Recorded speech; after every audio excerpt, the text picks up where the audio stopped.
बेटा और बेटी में कोई फ़र्क नहीं। दीदी मेरे लिए पोहे बना दे, मेरा पोहे खाने का मन कर रहा है।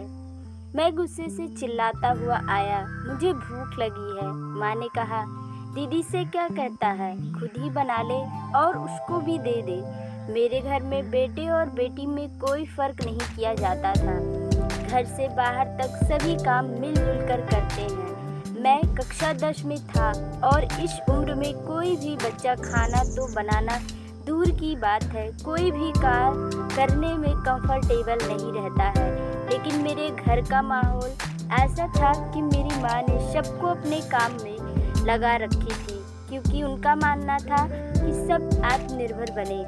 मेरा काम सुबह उठकर 6 लोगों के लिए चाय बनाना था और मेरी बहन खाना बनाती, तब मैं बर्तन धुलता। कभी कभी मैं गुस्सा होकर बिना खाना खाए और बिना लिए चला जाता था। उसे दिन में लंच ही करता था। घर आने पर माँ गुस्सा भी करती थी। मैं अपनी माँ से मुझे खाना खुद परोसने के लिए कहा।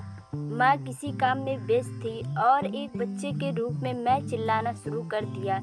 जवाब में उसने उस पूरे दिन भोजन न देकर मुझे सबक सिखाया। मैं इंटर के बाद तैयारी करने के लिए घर से बाहर गया।